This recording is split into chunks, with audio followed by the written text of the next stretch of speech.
Yo, Scouter people, welcome to another episode of the Undefeated podcast. The only podcast with two undefeated fighters.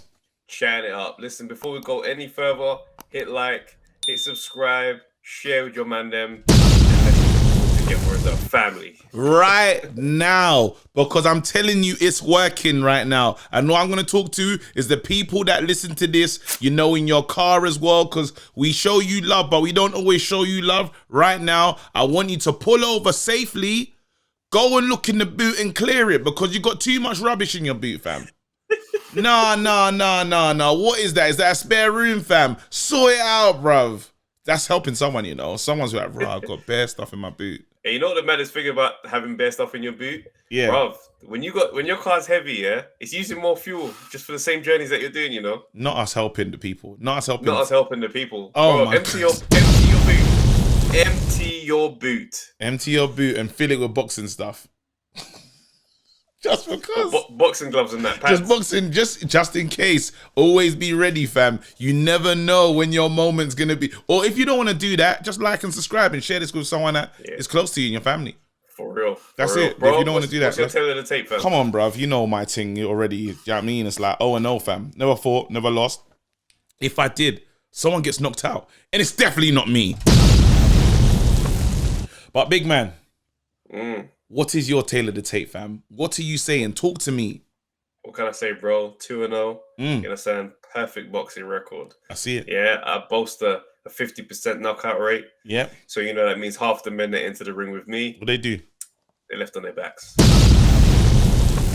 Bro! Listen, guys, let me just shout out anybody listening for the first time. This is not boxing conversation as you might be used to it. Yeah? Yes, that's true. You might be used to suits and ties. Yeah. We're not suits and ties. Yeah. This is barbershop energy. You know, Yeah, I so felt something rhymed though. You said you might be used to suit and ties. I'm gonna say we're black guys, but then I don't know. It works. Suit and ties. We're black guys. What, so black guys don't wear suits and ties? Bro, see, it's when you break down. It's when you break down the lyrics. That's the problem. In mumble rap era, you just gotta let lyrics go, fam. No, you I don't let lyrics go. I'm a lyrics guy, fam. I listen to old school rap all the time. I'm a bars guy. Black Thought, Joe Budden and them. That's me. I can't get off saying foolishness on the street. I'm like, what? I was gonna get off some, because I was gonna try and do the backward hat. Yeah, it didn't work. You didn't really let it breathe though. You're that guy. You're that guy at acting. You know when you do improv and they say you just gotta accept the scene, and you're like, nah, I don't accept. Yes, and I'm like, no. That guy's very annoying, you know. That guy's very jarring. But go on, tell people about this thing, because it's not your normal podcast. It's different energy, do you know what I'm saying? We talk like barbershop energy. If you're not familiar with the barbershop, it's unfiltered. The jokes fly. Yeah. You know what I'm saying? We're not here to hurt nobody's feelings, but we're also here to say exactly what's on our mind. Yeah. And then at the end of all the back and forth, we spud fists and say, yeah, respect though. Done now. And we keep it moving. And we keep it moving and live another day. And hopefully, oh my God, there's so much to talk about. Wait, I'll start with yours though. Big man, I can't believe you got engaged in front of David Haye, bro. That's the part for me that just, it's just the greatest story, bro. Bro, all I remember, you sent me a picture, and it had you, David Haye, in the ring, fam. Oh, wait, and your missus. Shut up, bro. That's what I saw. You're a bloody liar. That is. Is there not a picture? There's a Polaroid. All I know, there's a Polaroid that exists. I don't know where David Haye was. I don't know how it all happened. I don't know how he took the picture. He took the picture and he signed it. We was at an exclusive event. Yeah. After we got engaged. David Haye was there. Had a good chat with David Haye. David Haye said, "Raw, like you got engaged." Sent over champagne. Don't try. That's not how I heard the story, bro. I heard that. No matter how you I heard David Haye was jogging. Yeah. He said, "Raw, David Haye. When is this moment gonna happen again?" My girl's here and David Haye's here, and you just went on your knee, fam. And the paparazzi was there, obviously, because David Hayes jogging. Like, what's he training for, fam? Boom, the pictures. Because how does those pictures get taken? It makes no sense, bruv. The guy, the jogger was there for the paparazzi was there for David Hayes training for something. And this is what happened, bruv. And all I want to say is, again, you know, it's like that Michael Jackson movie when the star in it, and you saw David Hayes and you said, you know, it's written. I'm doing it, and you're the J maker. And I can't stand you. But I can't believe he just had a bottle of, like, he had a drink waiting and a Polaroid. Who has that stuff? What era is he from, bro? running with an instant photo maker, yeah, just to create the memories is incredible. And a pen. Nah, I love that guy. Wait, no, but how does it feel though? How does it feel? You're engaged, bro. This is a big thing. Special. Yeah. Like, it's a proper. It's one of those amazing moments. You know what I'm saying? Like, it's just, yeah. Like, I got a great woman. You know what I mean? And I was just like, nah, we're just taking that step. Yeah, I was hella nervous, fam. Hella nervous, bro. That room was burning a hole in my pocket. I told you a burn in your pocket, bro. Oh, my days. I was sitting in there and I was just like, mad nervous. My girl was just like, what's wrong? He seemed a bit weird. I was like, no, I'm cool. Bro, man was nervous as if I was about to go on stage to, like, shell it. Thousands. To shell it down. I was just like, no, I'm calm. I'm all right. You all right? What was your conversation? Was the conversation flowing, or was it like bare like? The combo was flowing, but if it like after we finished eating, because obviously like I know my guys come to do photography afterwards, didn't it? So he's like, bro, it's raining outside still. And I'm like, bro, relax, chill. And I'm trying to be cool, like I'm not organizing stuff. Wait, so are you mid texting while you're on the date, bro? No, but like the light message, you know what I'm saying? I'm just like, yeah. Come through, you know what I'm saying? Yeah, are you good? Yeah, all right, cool, say no more. And then we got outside now, I'm thinking to myself, like, bro, it's about to happen. And I was like, bro, the nerves, fam, it was just so much. Yeah. But what's one of the things where it's like, I didn't plan what I was going to say because I just knew once I started talking. Yeah. And it's like, just done it, and it just felt so sick, bro. Yeah. Congratulations. Powerful moment, man. Thank you, I was so proud of you, bro. And again, from one married man to a future married man on the way, it's dope, bro. Like, and it's like you, fam. Bro, listen. Nah, it's incredible, but it's cool, man. And again, it just sets that. It's a nice thing, you know. You meet someone that you care about, and you just say, you know what, like you know what I mean. I want to. Not like I just want to respect you, but I just want to, like, we're a family. We're creating a family. This is the legacy. This is the thing. And I think it's beautiful, man. So long may it continue. I wish you many years, bruv. But I swear, if I see David Hay in the lineup of groomsmen, I'm losing my shit. Talking about you like you known you from time as well. You'll be hilarious. You're the groomsman, but he's best man. And you know how he talk about, wait, how's David Hay giving up in the wedding speech? Because you know Charles trying to sell something. How's he giving it up? Wait, go on, Chav. Let me know. I've never seen it. Wait, he's the best husband I've ever seen. He's attentive. he's you know, he's attentive. He listens. He remembers what you want to get from Tesco's. Great husband, always. Oh my days, that would be hilarious. I'm selling the husband like it's a fight, bro. Man says he listens to what you want from Tesco's, you know. Because I'll be forgetting, fam. Bruv. Yeah, what is it about when women ask you to get something from the shop? You just go there. Things, I'm only remembering two. Don't ask me to get the last one. You just go there and not know what. Like, you get there and you're just, I walk up all the aisles. Like, I know what I'm looking for, but I still will go up all the aisles. Like, yeah, I'm going to just experience this. My girl doesn't trust my memory at all. Yeah, we'll have a convo. She'll be like, oh, yeah, I need this. I'm like, all right, cool, I'm going to get it. She's like, I'll send you the list. I will have this list on my phone and still forget things. At least I'm not the only one. That's good. Maybe we should make them synchronize and listen to this, because at least you're making the same mistake, because... yeah, I be doing that. I be like, bro, how did I miss that though? But sometimes, you know, you just go to the other part of the list. But it is what it is, man. Congratulations to you. While you was doing that, I met Anthony Yard. Oh, snap. Hey, bruv. You know when man says, big up Rob Tebber as well?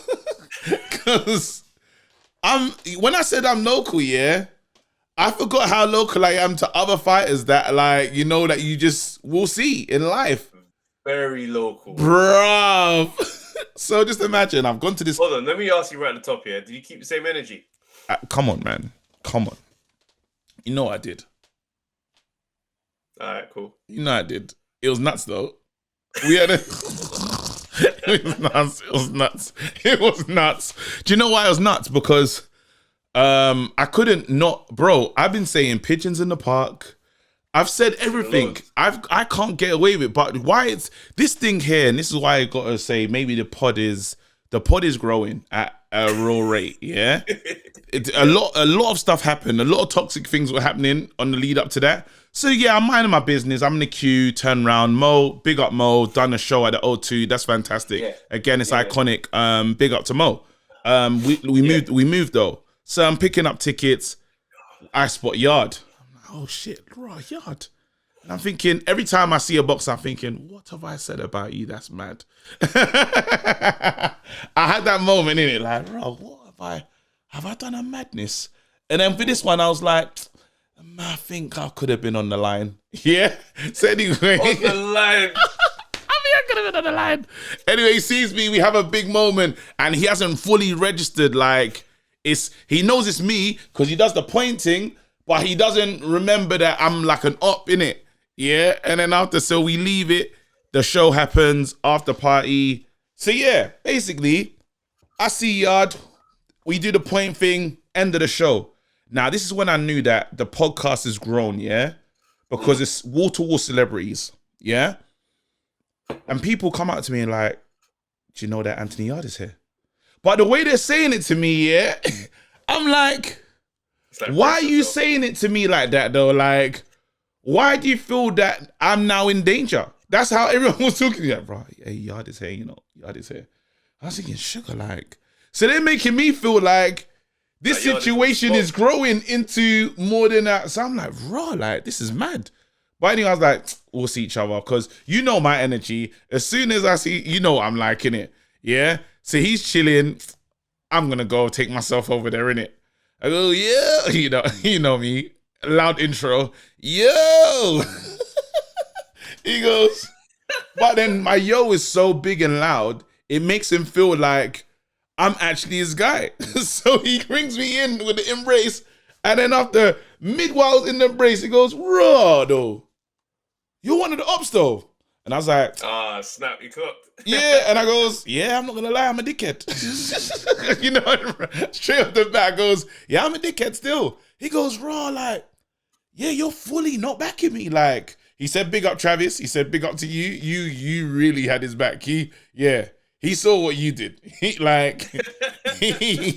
I think is what you did. He couldn't really hate me because we're part of one entity. Yeah. But like, what you did was big still. So now I goes, I ain't gonna lie. So this is how funny it was. He goes, you know what's crazy about this whole situation though? He goes, I've been following you for a long time. He goes, I've been a fan of you. So I got that tune. They ain't got no chicken, all right. He sung it. He goes, this is how long. He goes, Shadrach the Skates. I've been on the journey. I used to share your videos and you're not even supporting me. Bruv. Oh, dagger. What the hell? Brother. I felt bad. In that moment, yeah, I ain't gonna lie. I felt bad, but I said, what will Travis do in this situation? Travis will keep telling you why he's right. I said, do you know, it's so mad. I'm thinking about podding. I'm in this moment. I'm like, I have to come back to the pod and talk to Trav about this. I had to say exactly what I felt. I said, big man, I didn't think you could do it. You were struggling with the jab. And I have said a lot of things. I was like, and this is how, man, the conversation was so like, it was such a big conversation. We moved from the party to the back bit. To continue the combo. 35 minutes to 40. 35 minutes to 40. Just of the thing, like his takes, my takes, Funny Linden takes, and he was just talking about just, I obviously I'm trying to, we got to get him on in it, yeah? Gotta get him on. But so I don't want to say too much in that, in terms of the back and forth of the conversation, but it was a good one. I was like, look, man, I didn't believe. I didn't believe. I said, you struggled with a man with one hand. And he's like, but you know when he starts talking from his like, one thing I will say though is very charismatic and a nice, real guy, bruv. Like, that's one thing I can say in terms of just, you meet different people. I think, and obviously everyone in that room probably like a celebrity in their own right. But it again, like for him to just show that, it's just, I feel like boxers, they're different. They're like, I don't know if it's an accessibility thing. They're different to anyone else that I see in this industry. In all these industries, they're different. There's a more, I want to say approachable, but just real, I don't know. And it's like, bruv, you're a whole champion. We had, same with Lawrence Okoli, all these amazing stars that talk the wicked talk, and they're good guys. They're nice people, and it was funny because Dan Aziz was there. I didn't even get to talk to Dan. Dan Aziz is there. And then I was like, rah, like, all friends. And he's like, I'll fight anyone. So no, but respect to Yard. I had to keep, I couldn't, I've said too much to not say what I thought. You know what I mean? And he's like, yeah, I respect. The main thing is that I respect it. I got introduced to his sister as a snake. Yeah, because obviously she was like, "Hey, this is my sister." I said, "Hello." The sister showed love. It's again big up. One thing I will say is big up to Yard, because it's the energy, the spirit. He's like, "Listen, I get it. You're backing your boy in it." Do you know what I'm saying? But Wagwan though, that's what he said. That's what he said for my man. Do you know what I mean? Like, and yeah, and one thing I can say is the boxing community is watching. When I say boxing community is watching, even the fighters, bruv. Them man are watching, they know exactly what we're saying, but you already know the energy, you know the vibes. We're gonna always be the way we are in it, like regardless, so yeah, but big up to them. Though, when you make a good point though when you say that fighters are unlike anybody else that you see. Yeah. I agree 100%, bro. The energy is very different. And it's like, if you just look into the depth of it, these men operate in the extremes of humanity. Yeah. As a normal day-to-day. Fighting and that, getting hit in your face and that level of violence is normal. It's normal. So when you come into normal society amongst people who never have to experience anything like that, there's a different energy with how you interact with the rest of society. Yeah. So I look at that and it's like, it's quite easy to spot. Obviously, as comedians, we have an instinct for different types of people. It's just like, you're not like everybody else. I can pick that up. 100%. 100%. It's true, because as a comedian, you walk in the room and you're like, you quickly break out. Okay, what's going on in here? You're sizing everything up very quickly, right? Yep. Obviously, fighters have another. They just understand who. They recognize another real fighter really quickly. They know if they're talking to a fighter, they know the mentality of a, because even in the stare down, even in those, I would say they're a good judge of character as well, because in those stare downs, they work out, I can beat you.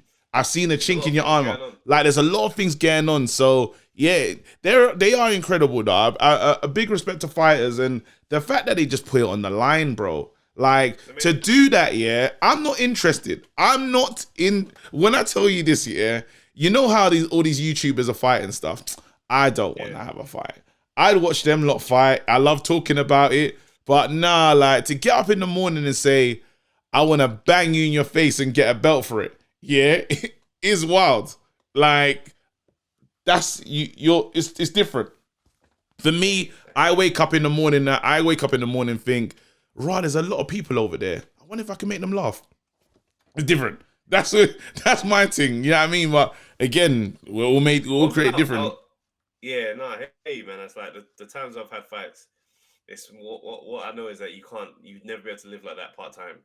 Yeah, like I wasn't even doing shows when I was training to fight. Because all I could think about was this. You wake up with this thing on your mind, bro. Yeah, you know what I mean, man will be chilling out and enjoying and having some fun, fam. And immediately I'm thinking to myself, if I lose this fight, I'm gonna regret all this fun that I'm having. So let me go gym. Wow. Do you understand? Yeah. That's And I was see. just like, yeah, I can't be a stand-up comic and be doing this thing. Yeah, on your Mickey Rourke, like doing the both. Nah. There's sometimes you gotta say to yourself, this ain't the life for me. Like I know I'm not a fighter because I'm too emotional. I'm way too emotional. So I'm emotionally led. So I go with whatever I'm feeling at the time. If I'm vexed, you're gonna see vex energy. If I'm cool, if I'm like that's it. I can't so being cool and let's say like me and you have to fight, yeah. I had to get up for it on the 20th. That's when we finally did. What am I gonna do in between? I gotta keep my emotions don't work like that. I need to be if we're gonna fight, we need to be fighting the next 5 minutes from when we decided. them tickets have got to sell real quick. People, O2, everyone's got to be ready, fam, because I can't maintain that anger. I would hate you every single time I go into the gym. Every time I think about this thing, I'll be getting angry and wound up. Nah, I don't work like that. It's over quickly. But yeah, let's talk. Let's get into it, man. It's time. Lomachenko. Ben, oh, you know, right, cool. We should start with Conor, innit? He's our Conor's home fighter. my guy, bro. Come on. Let's start with Conor Ben. Conor Ben, again, he's showing us. He's showing us why we have to take him seriously. You know? And I don't want to just because Conor Ben in his own right deserves not even to be spoken about in the same way when we mention a Chris Eubank Jr. Conor Ben in his own right, this guy has proved to us that you can have it all, yeah, and be serious about this thing. I can get up in silk pajamas and go for a run. He's doing it. You ask yourself, what is pushing Conor Ben to decide that he has to be this guy? What is the driving force? It's insane when you try and break it down, because this whole thing about rich kids and boxing and he's breaking that stigma. Yes. You know what I mean? And to be fair to Eubank Jr., although I don't have him as a bigger star as Conor at all, I have to say he's also breaking that stigma of rich kids outworking man in the gym. Because them two brothers, they stay in the gym. Conor, you have to leave him out. I can't let you put him in there. You have to leave him out. You have to leave. I get what you want to say. Eubank Jr. lives the life. Let's not take that away from him. Yes. But as far as the results, Conor Ben is improving fight to fight.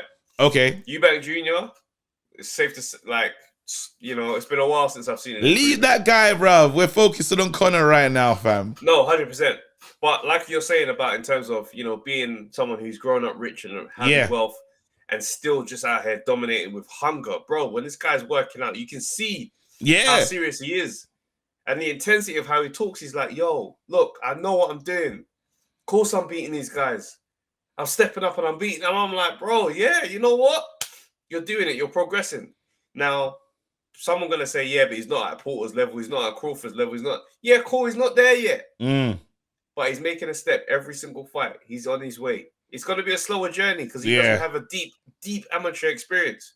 But he's learning. I love to say to Conor Ben, you're not at Porter's level, because I love to hear what he says back to me. Oh, bruv. What do you mean? I dare you. Next time you see Conor, I dare you to just stick it on him and be like, I don't see you getting up to that level, that top level. He'll go mad. I'm not doing it. He'll bang you out. Yeah. But no, first talk to me. What do you mean I'm not getting it? You know what I mean? even on the ropes, his dad was like, it was nice though, because there's still, while it's intense, I love seeing the celebration of his father when he came in the ring, and what his dad has done. He stayed out the way, and he's approaching now. He's like, listen, he's no longer in my shadow. He's his own man. He's here. And then what was the beautiful thing from Conor that I said, okay, he's clocked it and he's going to be fine now. He goes, I'm comfortable in your shadow. I feel no, you don't have to worry about that. So when, a lot of people have the gripes or deal with the coming from someone great. You have a situation, the same thing with your mum, where it's like you come from a great comic, and it's like it's my time with Conor Ben. He's coming from a great, and usually that greatness can really diminish. Someone doesn't know how to act. They even said it like, I don't know, I use Will Smith's son as a he couldn't break out from it. Then he done his rap and it kind of, he's gone off and he's kind of gone off whatever way, but it was like, what is he going to be? I rate the fact that that's not a battle that Conor Ben's fighting internally anymore. That's like, I can be in my dad's shadow, because what a great shadow to be in anyway. It's not a bad thing. But it's one of the ones where it's like, when he said that, I was like, that's kind of how I approach things. Yeah. Where it's like, I'm cool. It is what it is. I'm always going to be your son. Yeah. So I could either just operate from here, or spend my whole time fighting something that's a fact. Yeah. Do you see what I'm saying? So when he's there saying, he's like, I'm cool in your shadow. He's like, I'm doing my thing, but I'm not going to try and pretend like Nigel Benn didn't happen. Yeah. Do you know what I'm saying? And that's the best approach. Oh, I love it. If you come into this thing trying to take on your parents' legacy, it's just an unnecessary battle. Bruv, it felt like Maslow hierarchy of needs, fam, and I don't know how I got that one in there, but I felt like some real self-actualization, fam. I understand it now. I know who I am, the belonging, everything. I've broke it all the way to the top. I understand. And with that, you can find success. Because everyone's trying to, how can I best him? How can I step out of it? How can I be different? How can I be seen? You know, again, when you bring up the Eubank thing, he's been struggling to work. What am I? You know, like he was struggling. Who am I? What am I? I want to be different. I know the weight of my dad is massive. You know, we jumped over the ropes the same. Everything was hard. Yellow shorts. It was hard. The whole thing was hard. And you got one guy you had two different approaches to raising sons in the game. Yeah. You've had the hands-on approach from Senior, and you've had to let him. Actually, let me be fair to Eubank Senior, because he let his son, he didn't even want his son to fight. None of his sons to fight at the beginning. And then he went to Eubank, respect to him actually. He actually goes out to America to try and learn his trade. Then he comes back and his dad's like, okay, you're serious about this thing. I will take you serious. But from then it was I feel that when he came back, the hands-on approach was too hands-on. And you got to let him just make mistakes and then come back. Yeah, it's quite frustrating now that we look back, because when he first came out, I was very excited for Eubank Jr. Yeah. As a strong Senior fan. Oh, my days, bro. With the yellow shorts, he moved like him in the ring, the posturing. I was like, oh, this is Eubank Part 2. This is amazing. And then it was like, okay, Eubank Senior's talking too much. Yeah. I'm scared of what's going to happen. I'm scared of what he's going to do to these guys. And I was just like, okay, it's getting a bit comical now. You're saying he's going to beat Triple G, he's going to do this, he's going to do that, he's going to do this. And it was like, all right, sign the contract then. Triple G fight was offered. Didn't sign it. Then it just was a downhill sprint from there. Yes. They left Matchroom. They went to go do the ITV Sports thing. They got the IBO belt and started parading this thing as if it was an elite belt. Then he's like, he beat Renault Quinlan and did all these things. Like, it was weird. It's like Spike O'Sullivan. Oh yeah, that's after the match. That's after walking out to the fight. So Eubank Senior's walking out first. It's just too much involvement. We never got to know Eubank Jr. Yeah. Now in interviews, when Eubank Jr. talks, you actually realize, right, he's kind of a nice guy. Yeah, quite a cool guy. He's articulate. He's not as arrogant as it would seem, because obviously Eubank. Nah, he gives arrogant face though. He does arrogant face. I'm gonna get to that. Yeah, Eubank Senior's brand and the notoriety was built off the fact of, I don't care to be liked. Yes. As a matter of fact, I love that you hate me. That was his vibe. Yeah. So Eubank Jr. standing next to him. We don't get to know him this whole time. And all we've got is the Eubank Senior smoke dust that's around. Yeah. So when we start to get to know Eubank Jr., it's like, all right, let's hear you talk. We haven't seen your accomplishments haven't reached the top echelon of the boxing thing. We haven't really got to know you. And then on top of that, there's a bit of arrogance in there as well. So now we're just like, you know what? Yeah. You know what I mean? So now the way people want to target that type of energy is, you're not as good as your dad. And it sets him up for that. Whereas if we got to know Eubank Jr. off his own steam, just fighting his way up, cool as the Eubank name, but just fought his way up. Eubank Senior's not around. I'm telling you, his career just feels different to the rest. And this is what I'm saying. I think with Conor, what's been amazing, just in terms of if you do just not just look at the careers, but there's one interview that Conor he went over there. He's not like he stepped out of the shadow, but he stepped into his own lane. It was when he's speaking to the AJ one. What you mean? When he not AJ, Formella. Sorry, I'm talking about That's Eddie the one Hearn. that we spoofed. That's the one that we spoofed. It's that one. That's the interview that we said he's on it. You know, he's not playing. I looked at him different, and yes, his dad. While his dad is on it, but his dad was on it in a different way. This guy's on it like he's like when he finishes a fight, he's like, my sister, she's talking to boys now. Do you know what I mean? I could deal with like all the stuff he's saying, and you're like, you know what? I like this. You know what it is? Him and his dad, they both got the same energy in terms of heart on their sleeve.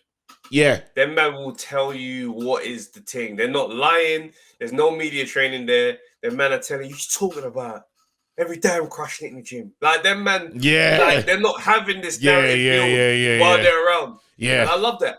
And even his dad saying that he needs a challenge. Even his dad saying that my son needs to step up. You know, he's like, the other, like, this was before this fight. He said, my son needs to step. Because that's when I was looking at Porter as a potential. His dad was saying Porter's name.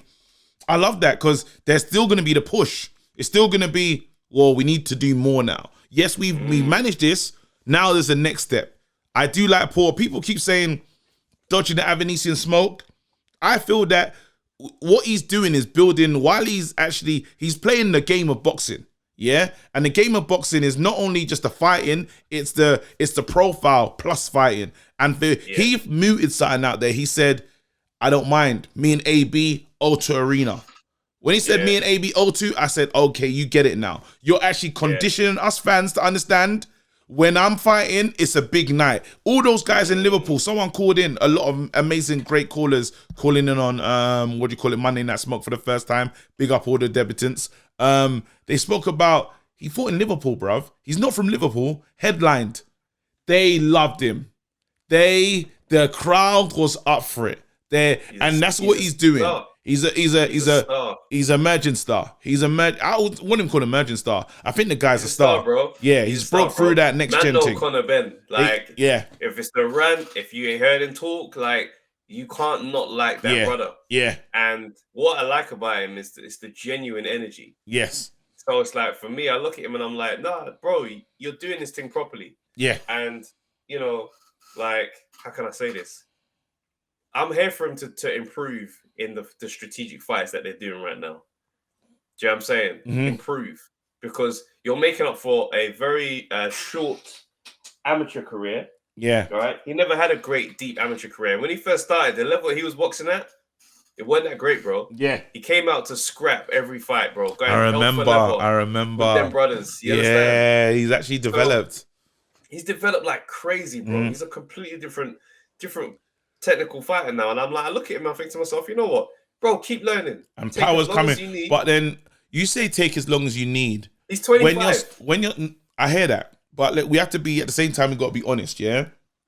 When your star's growing at the exponential rate that he's growing at, you won't be allowed to stay there. It's like what happened with AJ. We rushed AJ's push, right? AJ was such a big star. It's like each time because AJ he learned on a job. If there ever been a sign of someone learning on a job, it's with Anthony Joshua. And again, every time it leveled up because you sell tickets. You're the main man. So even as I feel that Conor Ben is going to have that. He's going to be a victim of his own success almost, because it's like, you're the guy, everyone's going to want to fight you, and you're going to have to be challenged. So you're going to get an AB off. That's a great name. You might even be able to be cheeky enough to get a Kel Khan thing off. You might be able to do that one. And then we have to ask, then it's a Porter. Yeah. And then we can't mess around anymore. After those 3 fights. Nobody accepts that Porter is retired. No, but Porter's not retired, but that's a real challenge. That's me announcing myself, because I call Porter, he's the Chisora of his division. It's like, I'm the gatekeeper. If you can't fight me and look good and have a great outing, you don't belong here. You don't belong here. And that's the fight. So I'm giving 2 fights.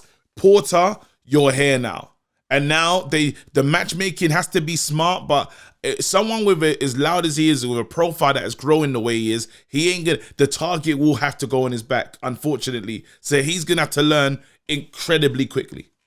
He has to. He's not gonna be able to sit down and be like, "Oh, I'm just doing this." Nah, bruv, you're too big. But I think even still, there's a level of stubbornness that you're gonna have to have. Then, yeah, you know what I'm saying, and until it's time. That's it. Like, I look at it and I'm like, because I like him, do you know what I mean? Maybe there's some bias there in my approach, in my opinion, and I'm open to that. Yeah. But I look at it and I'm like, I want to see him get it right when he's ready for it. I don't want to see him rushed. I don't want to see him do it just because he's talking big. I'm like, no, bro, still do the prep. Still do the necessary prep. And you'll get there and you'll make these men have to really think about it, because I don't think, even though those guys are dope at that level, your Ennis's, your Ortiz, and the Crawford and Spence, I don't necessarily. He's still not an easy one, you know. I don't think men are just gonna smoke him. Like, no one's smoking. It'll be a battle. Like, it'll be a battle. It'll be a battle. For however many rounds. Like, you know what I'm saying? Maybe a 4 or 5 with certain man, but I don't think nobody's gonna be looking at him like, yeah, he's a light touch. You know what I mean? Even at this level now. So I'm like, no, build on that. When you're ready, bro, get in there when you believe you can smoke these men. Because he doesn't call their name. You listen to the names he's calling. Yeah, I heard the names he's calling. It's not Crawford and Spence and Ennis and it'll be stupid. It'll be stupid. It'll be stupid. Even Paul was like, who? Yeah, I mean, but he still knows. He knows where he is at. Yeah, he knows, but it'll grow. And the funny thing is, what's good for him though is he's gonna have these massive nights, being the A side, and you need to get used to as a first thing, because Billy Joe wasn't ready for that. Walking out as the man. Walking out as not being worried by the moment. The same thing that Canelo feels like an air of invincibility is he walks out and he's so used to being there. Everyone else is battling with themselves on the walk-in. That's right. Not with started dancing and we started looking like, you don't dance, bro. You know what I mean? Everyone, and it's mad because when we talk about AJ, I would always imagine AJ, he's walked out bare times as the main guy. He's just had some weird nights. We don't know what that's about, but it is what it is. But you need to get into the head of, I'm a big time fighter. I'm the main man. This is normal for me, and you use that almost as an extra piece over your opponent. He don't know what to do here. He's never had this many people here. He's struggling in this moment where I'm comfortable. I've got an edge. Yes, it's by a minor percent, by point something of a percentage. It's still a percentage, and that's what he has to quickly understand, quickly get into to really mix it. Because once you finally meet those guys, Crawford's had a lot. It's funny because if Crawford fights him in the UK, has Crawford had a massive filled out arena? Because Crawford numbers in the UK with Conor would be massive because Conor. Yeah, that's what I'm saying. Yeah, I mean, not okay. Let me just be clear on what I'm saying. Boxing community know Crawford is of the course one, right? But Conor is going to bring a lot of the numbers in that. Yes, he would. But the curiosity of the whole community would make them come again just to see the spectacle. Yeah.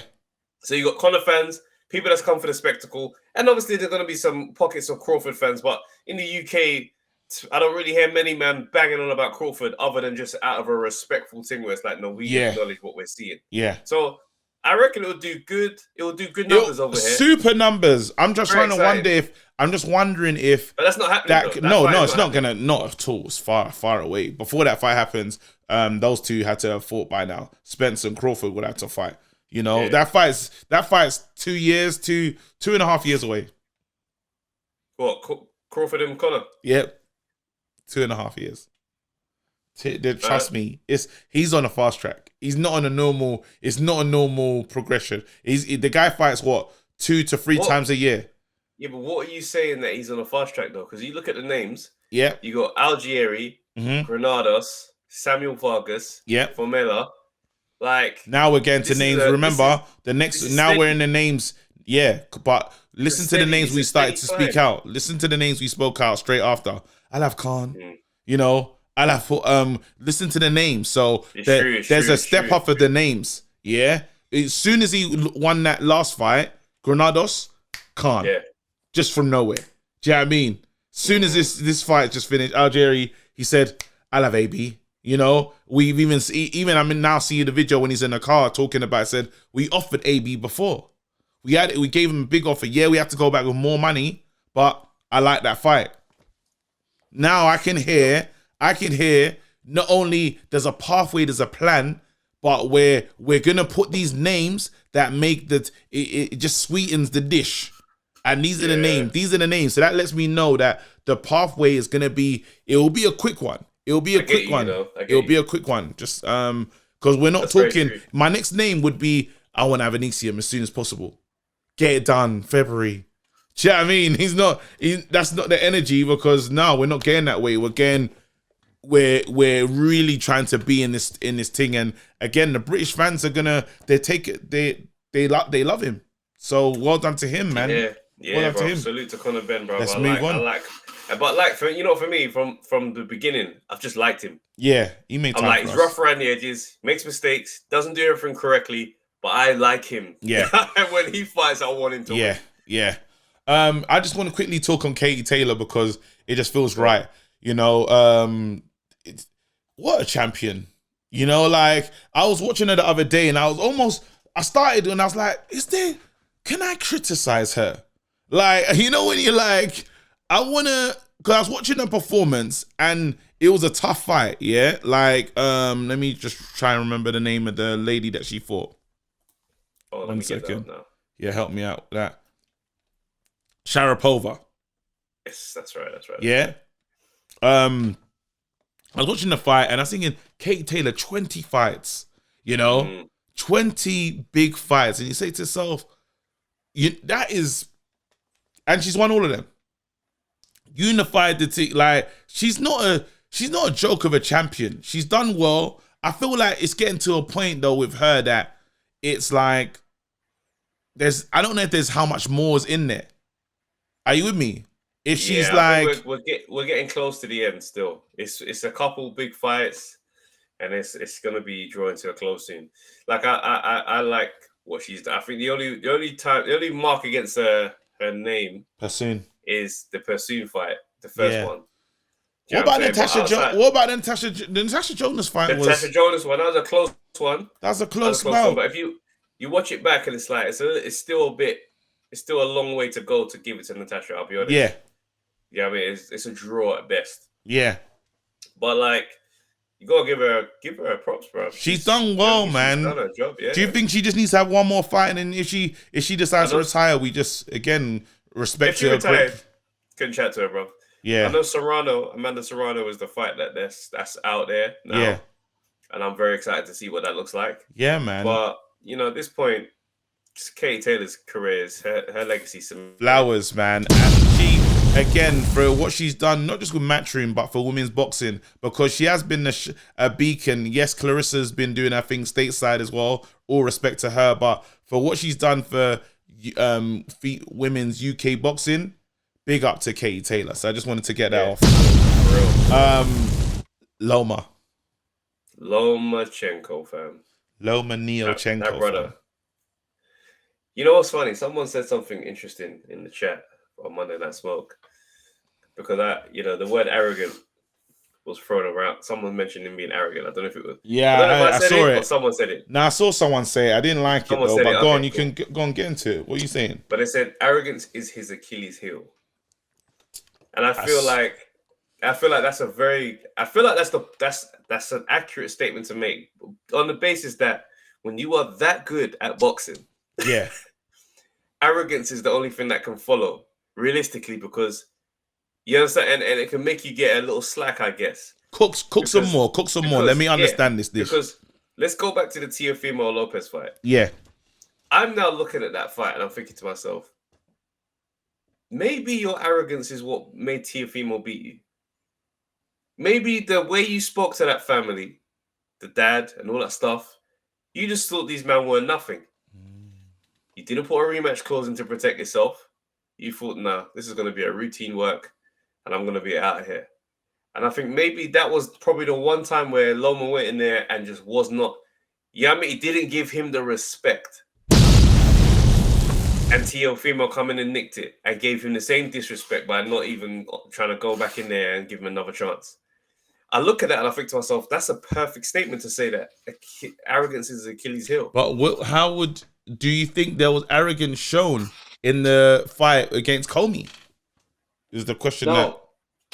No. Okay, maybe, but then arrogance, showmanship, it's all part and parcel with it. Like, yeah, there's a fine line. There's a fine line between. It was a little bit of an arrogant moment on the first one. Before the knockout when he pulls up the trousers, like it was near the end of the round, and he's like, he bangs him bad. He says, let me pull up my trousers. Pulls up his trousers. Over there. Then he points to the corner like, yo, go to your corner. Then the bill goes crazy. That's arrogant. Wait, that's some arrogance. That's some arrogance. Me, but there's a level of arrogance that I want my fighters to have. All of them. Every single time you step into the ring. Yes. I'm the man. I'm going to go show you I'm the man. That energy there, you can't...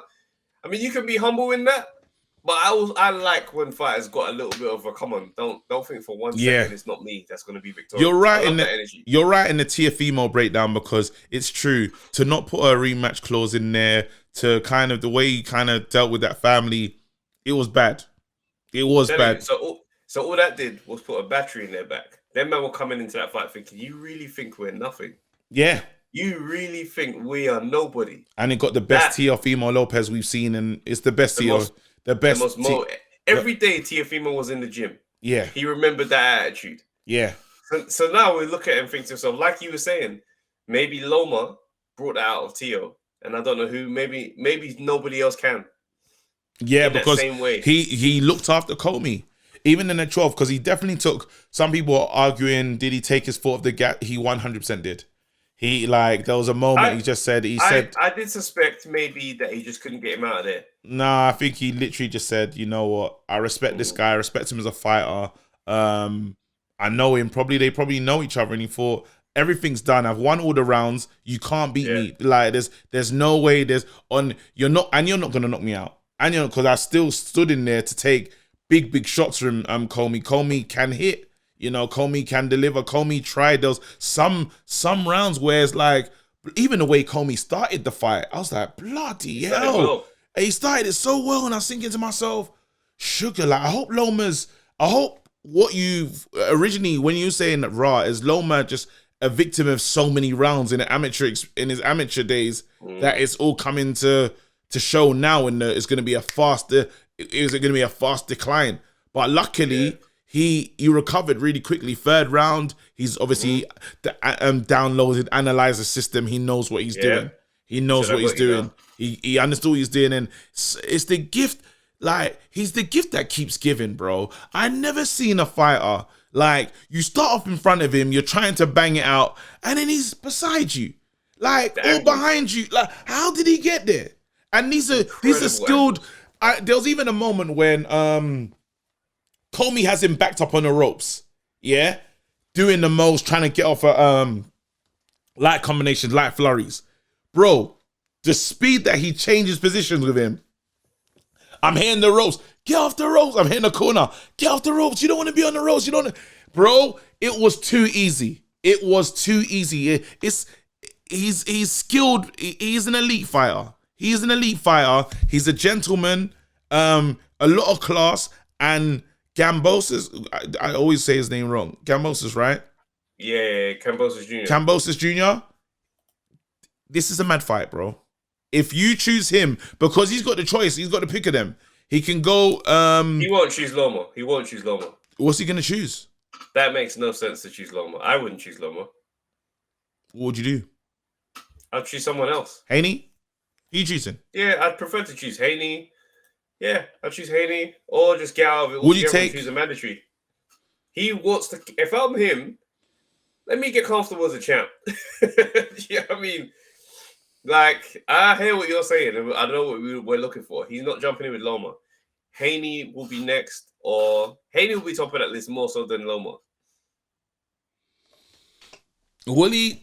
Do you reckon he'd like the Garcia?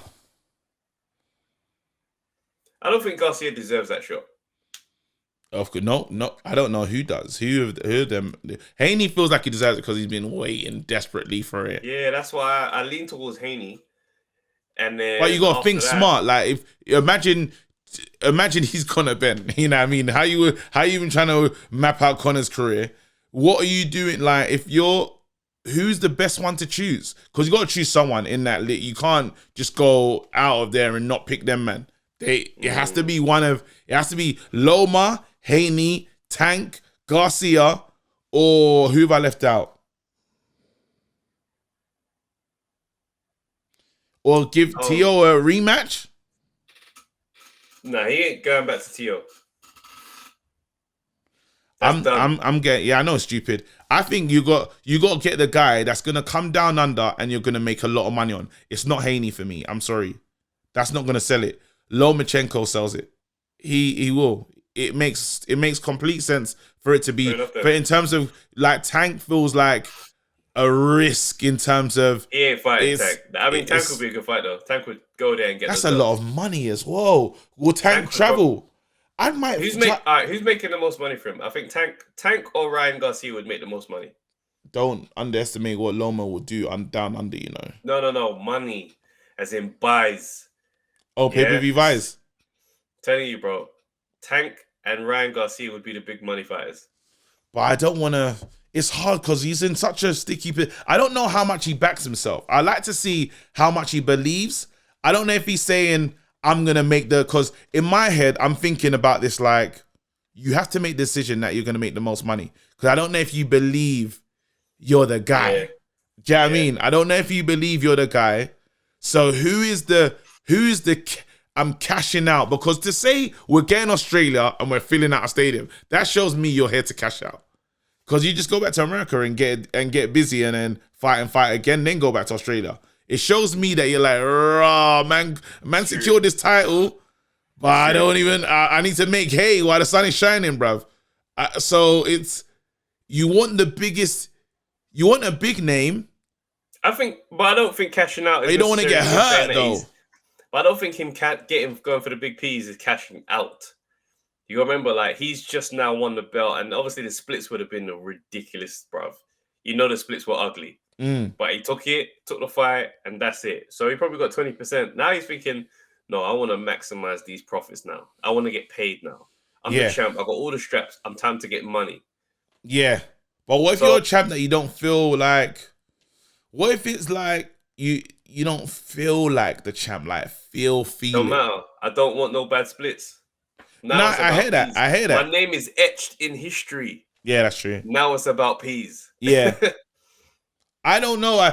I imagine I'm going with it'll be Loma. He's gonna fight Loma. Tank just feels like that's gonna be a brutal war. You know, it's gonna tank bangs, you know what I mean? And Tank will try to get into a war with me. I don't really want down under though. You never know, because Tank might just get excited and do a madness down under and it not go his way. I would fight Loma.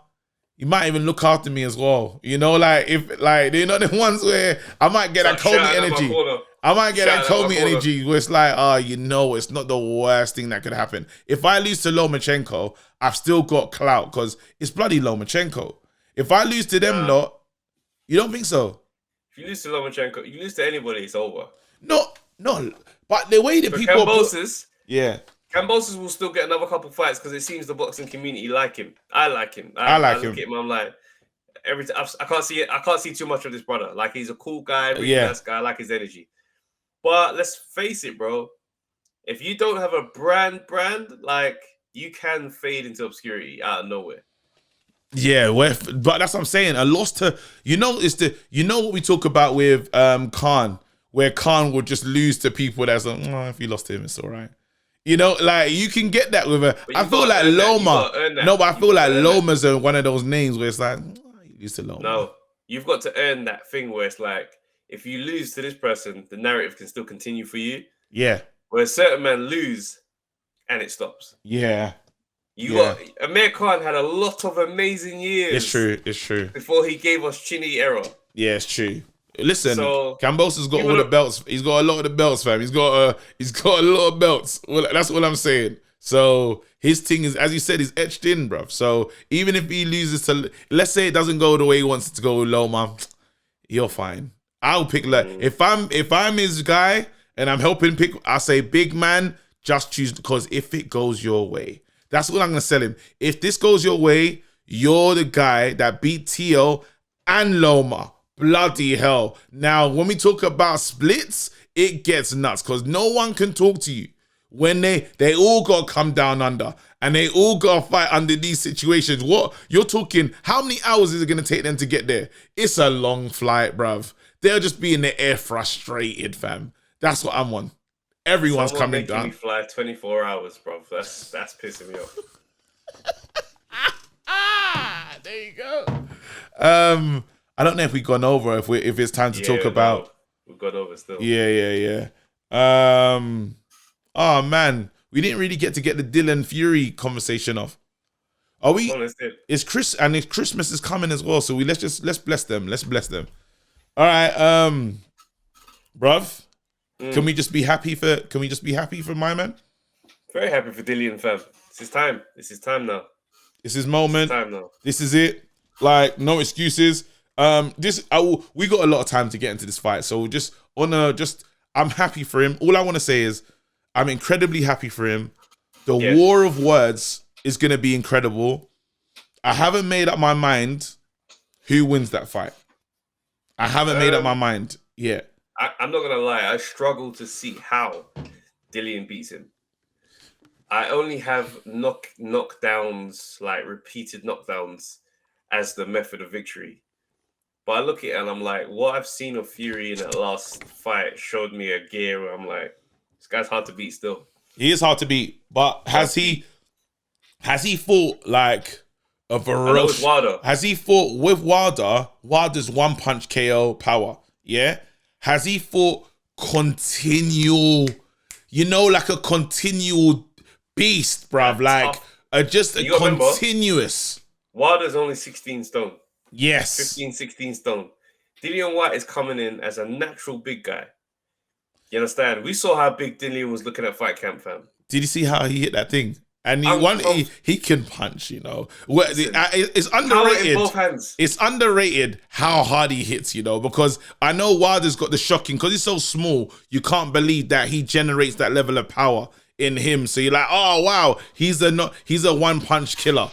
This guy, what White can do, he's got when he gets into right cross overhand, it gets nuts. The body snatcher, that's his name. He is the body snatcher, and it will just be interesting for someone to take and he understands the dark arts.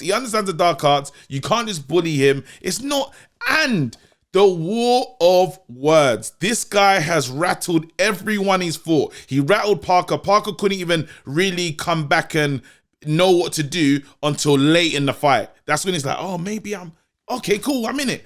But it was too late. He can unsettle everyone. Unsettled Chisora. Unsettled AJ at time. And this is AJ, early AJ. AJ done well to manage that fight. Big up to AJ. But he's been able to just take something away from everyone he's fought.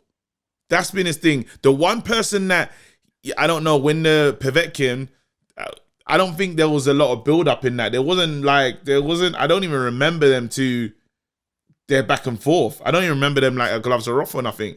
That was the best I've seen him until that flash knockout. It was the best I've ever seen him fight. I was like, oh my goodness. Because he was dominating him. And it was a wounded lion situation, uppercut, game over. But yeah. Yeah, I'm very excited to see what this one looks like, because beating Wilder, for me, is good, but it's not great. It's still, Wilder is a freak of nature when it comes to what he brings to boxing. Yeah. He's a 2-year-old with a shotgun. That analogy sums him up perfectly. He does a lot of things bad, but he has this one thing that he does generationally well. Like, he's just, you understand? So he knows how to throw that right and get you out of here. So when you're playing with those odds, it's always a risky game. Yeah. But Fury showed how you beat Wilder. When you rush him, he actually doesn't have too much to give back. Yeah. So we're dealing with Dillian White now. The Arsenal is bigger. Yeah. And he can take your roughness. Yeah. He can take your holding, your leaning. He can be there with you in that level. Yeah. And then he can bang continuously with both hands and a variety of punches. Yeah. He's not waiting for you to be in distance so he can go, wow. Wow. Yeah, he's not waiting for that. He's going dig to the body. Dig. Yeah. Clinch. Rough up. Bang. Yeah. Like lean. He's ready for it. Lean. Yeah. So I look at that and I think to myself, let's see how Fury deals with this. It depends though, because Sugar Hill, if he has the plan to drain weight on Fury, I think Tyson they Fury have to. is They can't come in at the same way they've been doing. Tyson Fury is fighting this way for the rest of his career. That's my prediction. You think he's gonna stick with the Kronk style, heavy-handed? Yeah, I don't think he goes back to Twinkle Toes and Herky Jerky. I think the legs are gone. A lot of people have been saying this. Them legs are not gone. Them legs are not gone. I don't think the legs are gone. I think the legs are slowed down. And I think what we saw in those Wilder game plans wasn't necessarily the result of, just is what we're going to do for him. And for someone else, I'm going to go to Herky Jerky. No, I think he's made a decision. This is who I want to be. Nah. I hear what you're saying. We'll see. But I don't think that's the case at all. I think I just changed for that. Because the lifestyle can catch up, He'll be fine. That guy came back after a serious binge of just life, and said, hey, look at me, Herky Jerky. I don't know how he did that. He did it. We'll see. All right, listen. Thank you so much for watching this pod. To all the new people that are calling in, please continue to. All our new listeners that we picked up along the way, thank you so much. If you're saying bye to us forever, big up. Take care, man. Yeah. All right, peace. Take care, guys. Let's do another one. Yo, people, thanks for watching the Undefeated podcast. Make sure you like, subscribe, share, leave a comment, and all that good stuff, man. This is the place to be.